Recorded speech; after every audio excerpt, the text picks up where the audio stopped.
Hey guys, welcome back to my channel.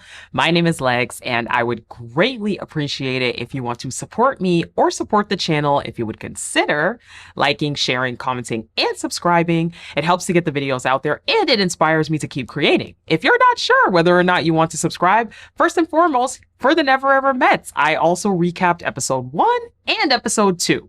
So if you have not seen those recaps, close this video out, go watch those, and then come back here and watch episode 3. But if you need other content, I have recapped multiple shows.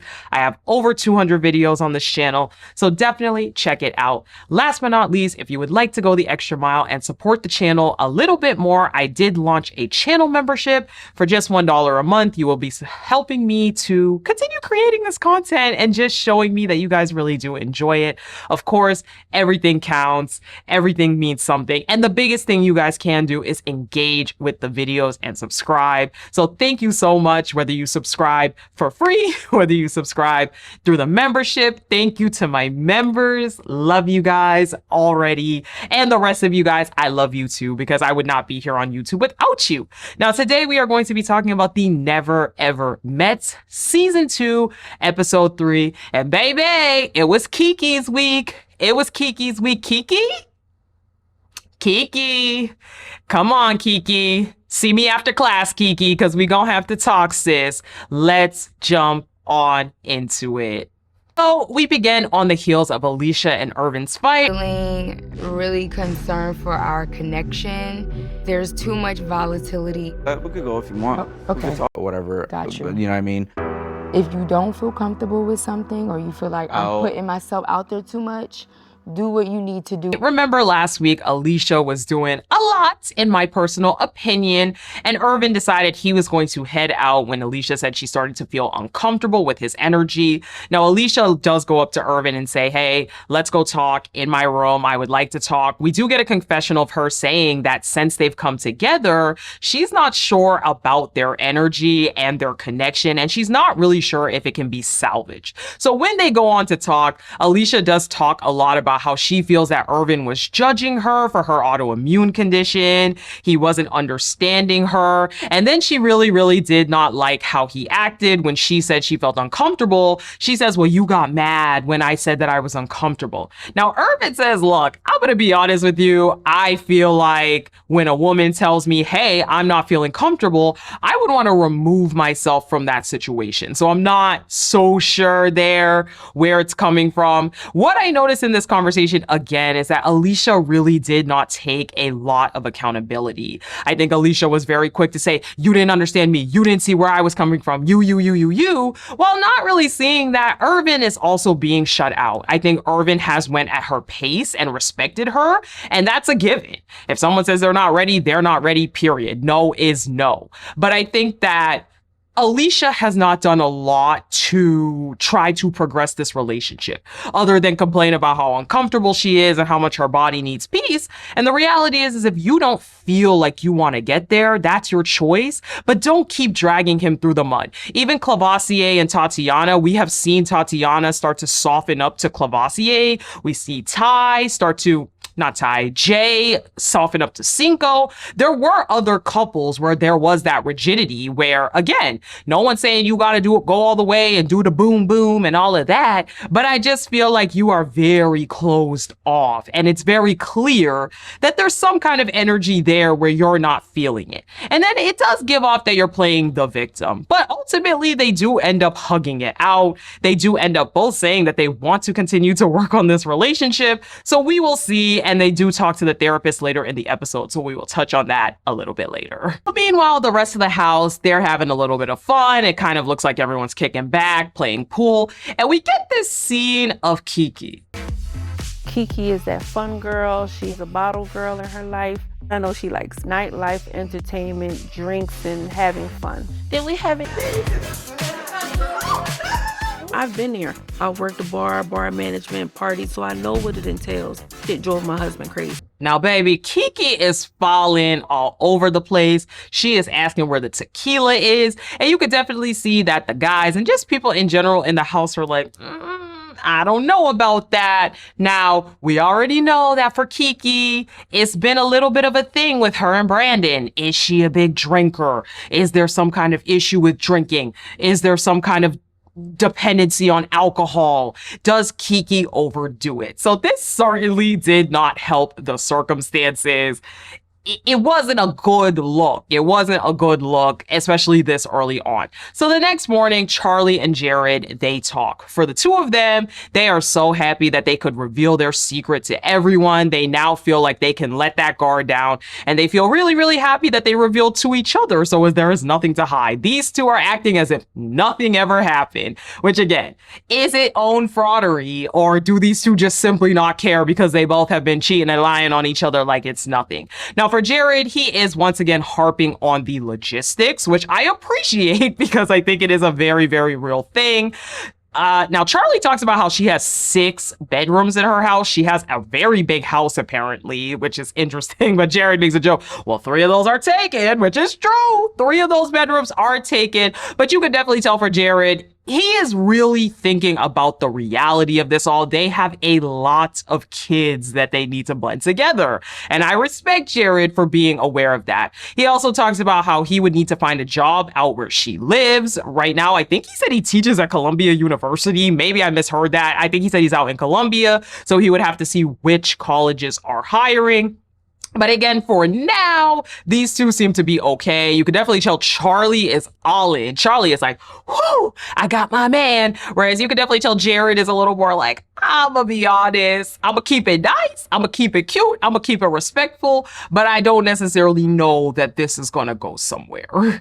So Brandon is talking with Chris about Keke, and he says that he is very, very worried about her drinking. To him, it is a huge shock the way that she is acting in person. And he does proceed to go find Keke and talk to her a little bit. I ain't feeling too good right now.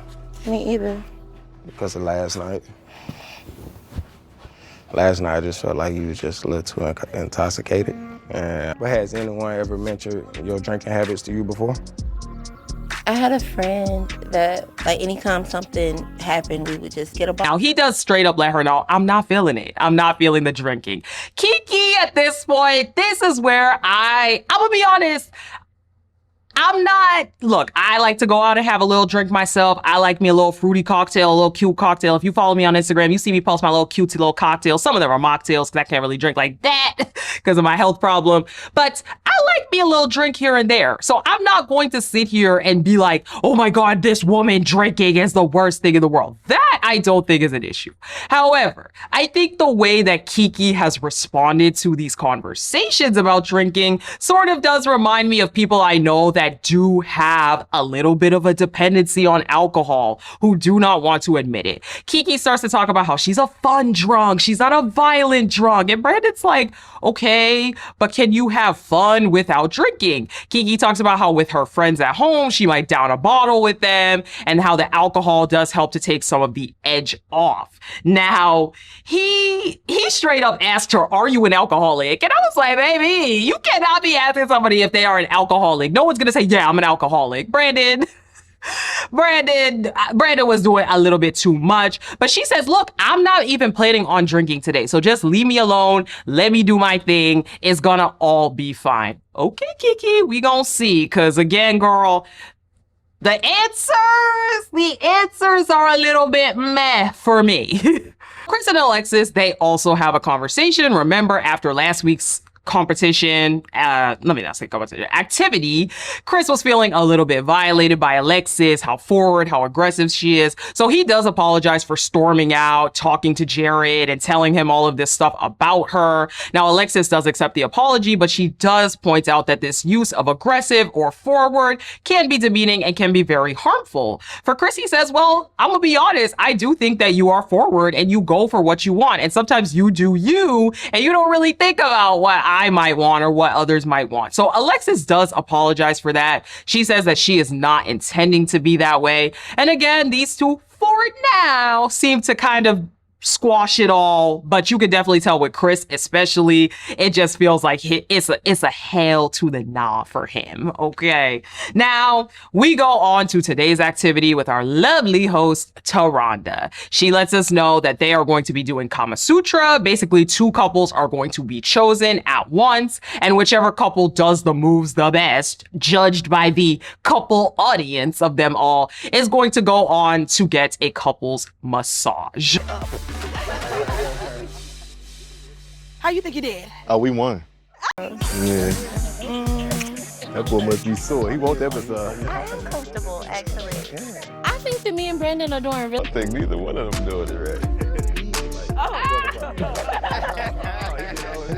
We obviously have not been intimate yet. So, Alicia and Irvin are chosen first, and as expected, we get Alicia in the confessional talking about how she really does want that massage, but she is just not sure about doing the Kama Sutra moves with Irvin. And again, I get it. I am not saying you have to want to go all the way with someone you just met 3 days ago, but it just seems like there is this wall up with Alicia, and I am wondering what that is all about. Is it truly because of the autoimmune condition that you feel more reserved, or is there something else? Now they get paired up with Tatiana and Clavassier, and of course Tatiana and Clay, they go on to win. So now Keke and Brandon have to go with them as well. For Keke, she feels that they did okay, but Tatiana and Clay, they are acting like they are about to go to the boom boom room. So Tatiana and Clay, they win yet again.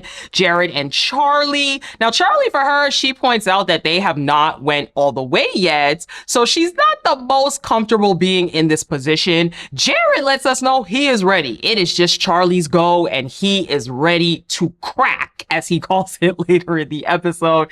But you know, he's just going to match her energy for now. So as expected, Tatiana and Clay, they win yet again. So now we get to Jay and Singo. And at this point, Clay is doing a little bit too much. He is rubbing up on her.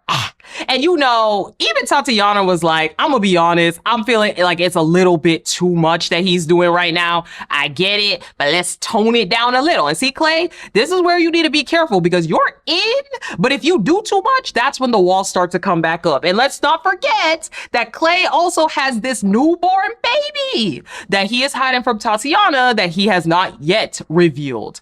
But at this point, Chris is always also on the side talking about I feel like this is going to give Alexis a lot of ideas about doing all of this, you know, seeing her, you know, she's going to think she can do whatever she wants as well. I'm like, Chris, stop it. Stop it. You know you don't like you some Alexis, so just stop it. But at this point, they win, and then they go on, and finally Brittany and Ty end up beating Tatiana and Clay. And lastly, we have Chris and Alexis and Brittany and Tatiana. Now Chris is like, this is my chance to show I'm a big guy, I'm a big dude, I can lift her up. So what's her name? I can think of her name right now. Alexis, she starts trying to go like this, moving her arms and stuff. She falls backwards, and Chris cannot get her up, and they cannot get her up. So at this point, Brittany and Ty actually go on to win this couples massage. And baby, we definitely see that some people are comfortable with the intimacy while others are definitely not. Post-activity, Alicia does realize that she and Irvin do need to talk to the therapist between how she felt during this Kama Sutra activity and also everything they've had going on. So they are going to talk with the therapist later. We also see, I guess Kiki and Brandon were the couple that was going to cook dinner. I don't know if they missed it, but we see that Kiki, she's not feeling that hot. So she actually ends up asking Brittany and some of the other girls to cook the noodles for her because she needs to go to the room to sit down. Now, Clay and Jared, they have a conversation about Clay's little secret. Your heart. I'm gonna tell you how it is. Like, it's gonna be tough. I mean, I couldn't even enjoy myself out here. Yeah, like when without saying it. I'm about because I could hear you saying something.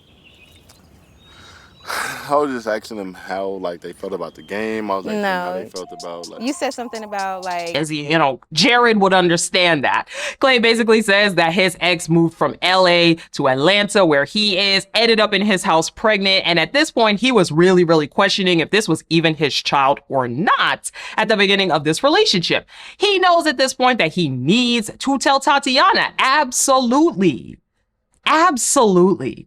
I am sorry, but it is so foul to hide that you have this big secret until you feel like you have her locked in, and then you can reveal it. That is so manipulative and so nasty. And yes, maybe a woman who has a weak spirit and a weak personality will take that ish from you. Maybe someone who doesn't have the strongest self-esteem, but so many women, that would be an automatic no. No, no, no, no, no. In my experience, if I went on a date and let's say a guy did not talk about having a kid, but on a date he mentions he has a kid, it was a wrap.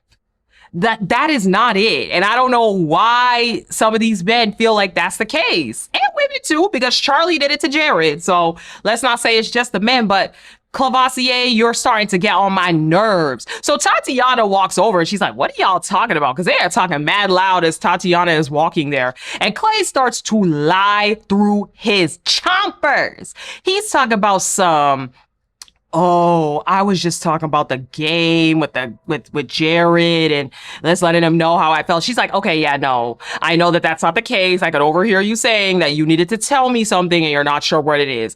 Clay's like, nah. He starts to talk in circles, talk about some, oh, well, it's just the feelings are so strong and I'm not sure what to say and I don't want to have to say it. But what I was actually going to say is that I love you. I'm starting to love you, but I just didn't want to say it right then and there. And I'm like, I know this N-word didn't. I know he did not just say that what he was going to tell her is that he loves her.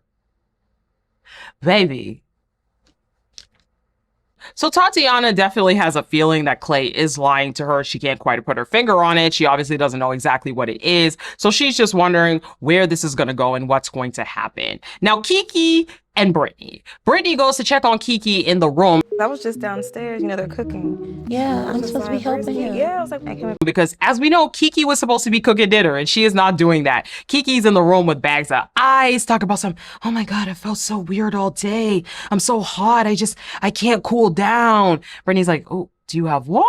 She's like, yeah, I have some water. I have everything. I've been feeling off all day. So Brittany goes to get Brandon. Is it because of the drinking from last night?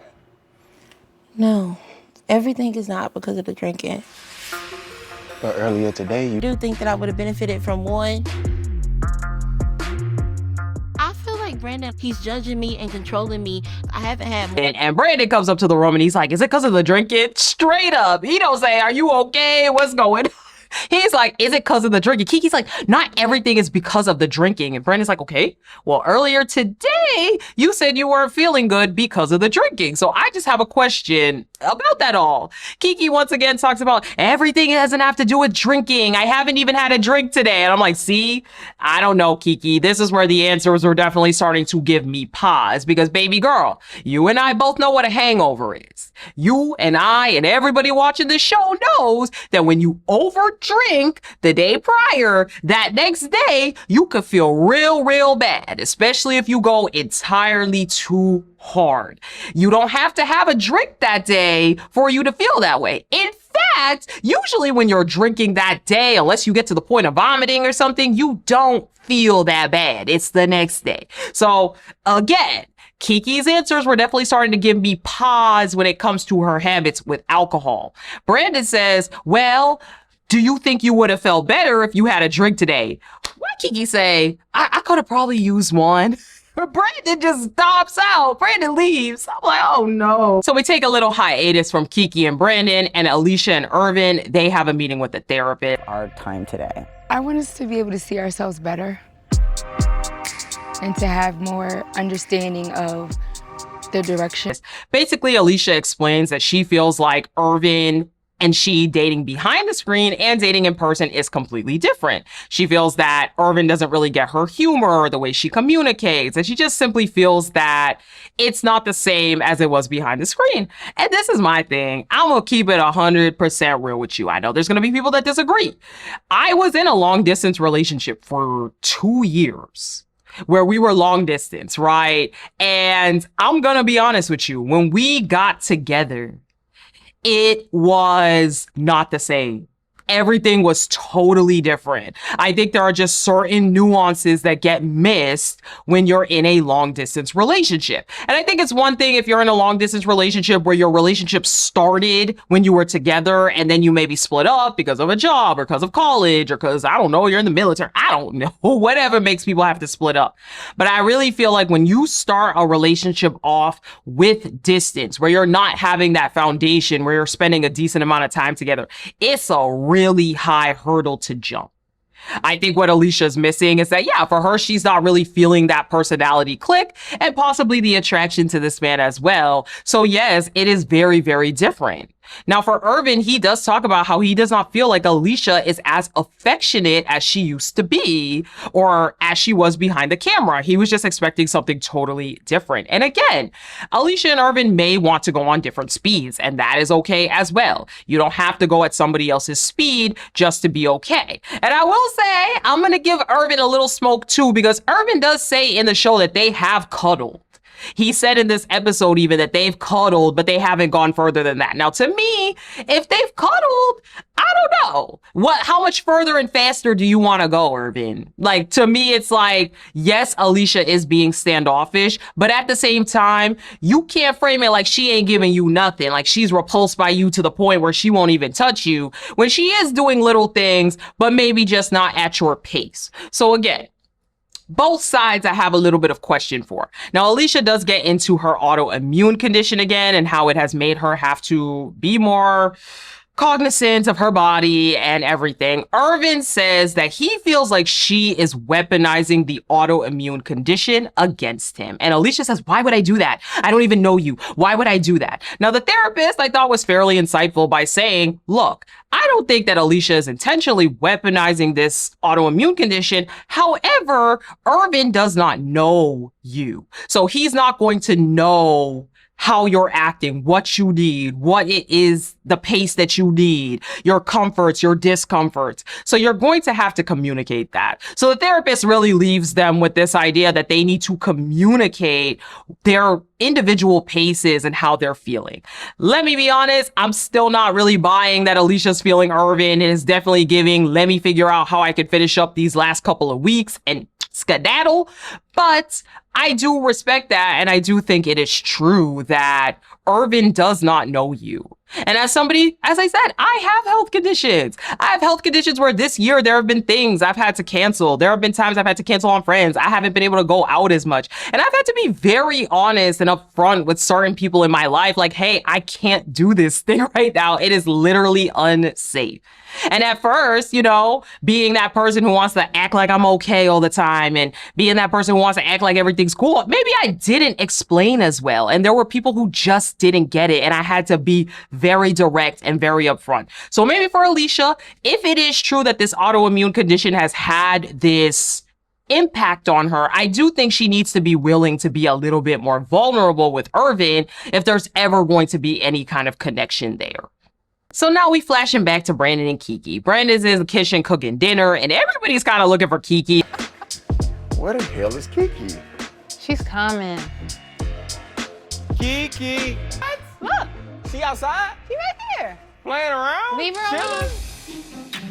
I don't know what I should do. Because he came up there and he was like, oh, well. A lot of the women are in the house helping. Tatiana, I believe Brittany. They're all looking for Keke. Now, Keke is actually outside. Oh, no, Kiki's outside with Brittany. Let me say that. So Brittany goes to find Keke. They're talking. For Keke, she's feeling like it's a lot. She's really being judged. She didn't like the way that Brandon was feeling. But Keke does go inside to finally join Brandon. And Brandon's like, where have you been? Like, I've been cooking this whole dinner by myself. I ain't gonna hold you. Are you reliable? And I was like, oh my God. Not Brandon saying, are you reliable? Here's the thing. I get where Brandon is coming from. I do feel like Brandon is a little bit harsh though. I feel like his questions are a bit harsh. And I do feel like Brandon is still being judgmental, despite the fact that I am sorry. And this is me passing personal judgment, okay? I know. I do think Keke does use alcohol as a crutch a little bit. We are already seeing it on the show. Is she like this every day of her life? I have no idea, but at least on the show, It's just giving I use alcohol as a crutch. I also think it's one thing if you drink, you go out, you wake up the next morning and you do you. But baby, if you are getting so smashed that the entire next day you cannot fulfill your duties, you cannot do what you need to do, then baby, we do need to be reevaluating what is going on. And I know a lot of people don't like to have these conversations because, again, drinking and drinking at excessive levels is highly normalized. And I say, look, I like to drink. Do I drink 5, 6, 7 drinks? No. Have I ever drank a bottle by myself? No, I have not. That's just not me personally. But do I like to have me a little fruity drink, a little fruity cocktail, 1, 2? Yes. Do I take shots sometimes? Yes. So I'm not trying to act like I'm holier than thou or like I don't drink. I mean, now, like I said, with my health condition, I barely drink. I have 1 drink a month, maybe, if even that. But I just think there's something there with Keke where the alcohol is a crutch for her. And I think Keke, I would imagine, is a very anxious person. And I think she might be using the alcohol to kind of mend that. Now, Brandon, he is absolutely upset. Brandon is definitely looking at Keke in a different light, and this cooking experience has really made him feel some type of way. For him, he also admits that he was really, really excited to cook this meal tonight with Keke. He talks about how cooking with Keke was one of the things that he was looking forward to the most,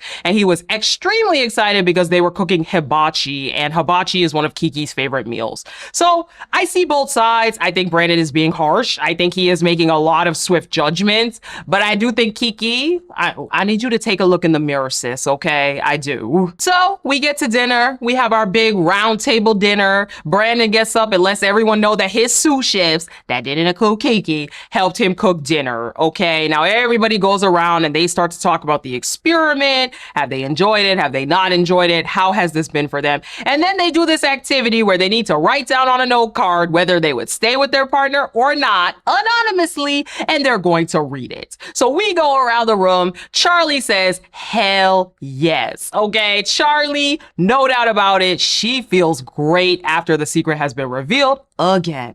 Yikes! Clay says yes, forever and ever. So again, Mr. Clabassier, who's hiding his secret, he says, yes, sir, I'm gonna keep my girl.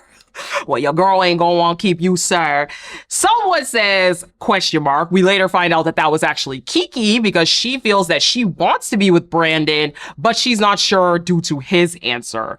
Now, someone says, F no. We'll find out who that is a little bit later. Someone left a no as well. We find out it was Brandon, and he says because he had to cook by himself, his opinion of Keke has changed quite a bit. So after dinner, Keke does admit that she was a question mark, as I just said. She does say that she wrote it because she saw Brandon write no. Even though she wasn't supposed to peek, she did see that Brandon wrote no on his card. She's confiding all of this to Alicia.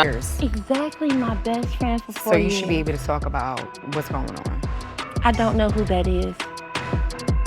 That's not my best friend in there. Saying that she feels like Brandon did not consider her today. Brandon didn't really care about her. And that really, really made her feel hurt. And I'm just, it's a tough situation. I did point out earlier that Brandon was very quick to go up to that room and say, was it because of the drinking? In the same way that last week, Irvin was real quick in that confessional to say that Alicia was likely the aggressor because that's her attitude. And I don't like that. I don't like that a lot of these men already seem to have these ingrained negative feelings about their partners. Because if that's the case, why are we here? Why are you here if you already feel that way? That's not to say that I don't think that Keke doesn't have some things that she needs to look at herself. So Brandon and Keke, they have a conversation. Did I? You did. How you know that? Because your card has a scribble at the bottom. Okay. You said no. And she is straight up is like, I saw you right no. I saw you right now. He's like, did I? I ain't gonna, I'm exhausted from cooking. Did I write it? She's like, I did. I peeked and I saw it. He's like, look, I'm gonna be honest. I would like to talk about this later because I am exhausted from cooking. Goodbye. And this is my problem, Brandon. If you got all that smoke, because he was trying to rub in her face, I did the cooking. Remember, I did the cooking. If you got all that smoke, Brandon, say it now and say it loud. I know he said it already, but again, if you are so turned off and you are so against Keke, then you need to get that going now. Because at the end of the day, Keke seems like she's stuck in her ways. You seem like you're stuck in your ways. Anyway, and for the record, here's the thing. Brandon is entitled in every single way to not want to be with someone who drinks at that level. Period. He is. Okay, as I said, I think a lot of drinking is normalized, and because of that, we shame people who got opinions on heavy drinkers. And I'm sorry, but I don't necessarily think that's fair. But what I don't think is fair is for Brandon to be holding it in her face, throwing it back at her, and, you know, basically calling her an alcoholic every day, calling her unreliable, implying she's this drunk slob. That's not fair. If you're not feeling what she's doing, you have the choice to say, this ain't for me. All right, so the whole house at this point is discussing Kiki and Brandon. They are all sitting at the table. Brandon does come down and recap how he went up to the room and asked Kiki how she was feeling and you know, basically assumed that it was from drinking. So you want to go back to that? I don't want to go back to No, it. hell no. I genuinely, I don't. I thought I wasn't even finna comment after How you the said hell what we you over had to to say. drinking and you drinking again? This is one. Now, Kiki says, we already brought up the drinking, so why do you need to bring it up again? Girl, because you hungover. You're hungover. That's why we need to bring it up again. So he's like, okay, you have a cup of wine right there. You have a glass of wine. I would have expected you to have a glass of water. And you know what? As I said, I kind of agree with Brandon. If you are hungover, why are you drinking? And then earlier in this day, Kiki said she was not going to drink again. Am I saying that, you know, Brandon should be her babysitter and should be keeping tabs on everything? No. But at the same time, if you know you went too hard last night, you've been sick all day to the point where you could not help to cook dinner, and then you told Brandon, hey, I'm not going to drink, and then you're drinking, and she's like, it's just wine. I'm like, oh, Kiki, girl. It's giving the people I know that know they drink a little bit too much, but they make a lot of excuses for it. Brandon is like, I'm going to be so honest with you. If you don't want to take care of yourself, then I'm out. I'm backing off because I don't want to keep doing this. And that's exactly what I said, Brandon. At the end of the day, you're allowed to have your opinion. Kiki is allowed to be who she wants to be as well. You don't have to be her babysitter. You're not her father. So if you feel like she doesn't want to, quote unquote, take care of herself, or she doesn't want to, quote unquote, stop the drinking, stop the excessive drinking, and it's too much for you, then back off. You don't need to be doing anything for anyone that they don't want to be doing for themselves. I agree with that. So we pan over to Ty and Brittany having their little massage. There isn't a whole lot to say there. Now, Tatiana and Kiki, she is talking to her and saying that she feels like Brandon is really harping on the drinking, and it's a little bit too much for her. She does admit that she drinks to cope. This is not the first time that Kiki has admitted that. And that's the reason why I'm giving Kiki so much smoke. Because Kiki on this show more than once has admitted that she uses alcohol to take the edge off, to feel comfortable, because she feels awkward, because she doesn't always feel the most secure. Kiki has admitted that. And I'm sorry, but using alcohol as a crutch to cover up your anxieties and insecurities is not a good pipeline. Now, again, is Kiki like this in normal life? I don't know. I'm specifically talking about in the context of this show. You are the only one in this house getting slammed, getting sloppy everywhere. And that's not for everybody, especially somebody that just met you. Okay? So the guys are outside and they are starting to talk about what they put on the note card, whether they were staying or not. Jared admits that he was the one that put F no, because having 6 kids in one house is not for him. Jared is not feeling it. Jared is absolutely not feeling it. I feel like he knows that he can't come down too hard because he did the same thing. But at the end of the day, he still has his preference. And the fact that his woman got 4 kids instead of 1 or 2, like he's not feeling it. Now, they realized that 4 out of the 7 men said no. Jared, Chris, Irvin, and Brandon all said no so far to their partners. And I'm like, baby, why are we when all of these men realize they are not feeling these relationships whatsoever? Jared starts to talk about how he is playing the long game, though. He knows that he really wants to crack. And that's his word for boom boom. And I'm like, I know this man did not just admit on TV that he doesn't want to be with this woman for real, but he's going to continue to play with her and basically coerce her into having sex with him. Own, Oprah, where are you? Get a rein on the shows that are on your networks, because what the F are we talking about? So Charlie and Jared, they're talking in the kitchen. Charlie is elated to tell Jared that she put hell yes on the card. Did you know? Yeah. What you think? That was like the first time I feel like I can feel your energy. Oh no, yeah. I heard this. Jared's like, oh, really? Oh, really? They're hugging. Now, Jared says he's not sure about this in the long run, but he knows if he continues to be a gentleman, that eventually he will make it and they will crack. Guard? Excuse me. If I heard a man talking about me that way, baby, guard. Call the guard. Anyway, child. That is the end of this episode. If you made it to this point of the video, that means you liked the video. So I would greatly appreciate it if you would consider supporting the channel by liking, sharing, commenting, and subscribing. It helps to get the videos out there and it inspires me to keep creating. Let me know what you guys think. Do you think Kiki has a drinking problem? Do you think Brandon's overreacting? How do you feel about Alicia and Irvin? How do you feel about Jared and Charlie and Jared deciding he's just playing the long game to get in them panties? How do you feel about this? And lastly, if you want to support the channel just a little bit more, please consider joining the channel membership for $1 a month. The button is down here. Go ahead and click it if you feel like you want to. No obligation. As long as you guys interact with the videos, that all helps. Thank you guys so much, and I will talk to you guys in my next one. Bye.